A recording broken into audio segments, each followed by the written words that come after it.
नाथ महाराज की जय। सदा निम्बवृक्षस्य मूलाधिवासात् सुधाश्राविणं तीर्थमप्यप्रियन्तं तरुं कल्पवृक्षाधिकं साधयन्तं नमामीश्वरं सद्गुरुं साईनाथं। ಶ್ರೀ ಸಾಯಿ ಸಂದೇಶ. ನೀನು ಹಾಸಿಗೆಯಲ್ಲಿದ್ದು ವಿಶ್ರಾಂತಿ ಪಡೆಯುತ್ತಿರುವಾಗ ನಿನ್ನ ಚಿತ್ತವು ಈ ಬೇರೆ ವಿಷಯಗಳ ಕಡೆಗೆ ಒಲವು ತೋರದೆ ನನ್ನನ್ನೇ ಚಿಂತಿಸು. ಧ್ಯಾನವು ವಾಸಿ ಮಾಡುತ್ತದೆ ಮತ್ತು ಶಾಂತತೆಯನ್ನು ಉಂಟು ಮಾಡುತ್ತದೆ. ತುಂಬಿದ ಹೃದಯದಿಂದ ನನ್ನನ್ನೇ ಚಿಂತಿಸು. ಯಾರು ನನ್ನ ಕೃಪಾಚಾಯದಲ್ಲಿರುತ್ತಾರೆಯೋ ಅವರ ನೋವು ದುಃಖಗಳನ್ನು ನಿರ್ಮೂಲ ಮಾಡುತ್ತೇನೆ.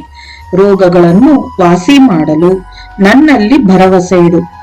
ದುಃಖಗಳು ನಿನ್ನ ಕರ್ಮಾನುಸಾರ ಒದಗುತ್ತದೆ.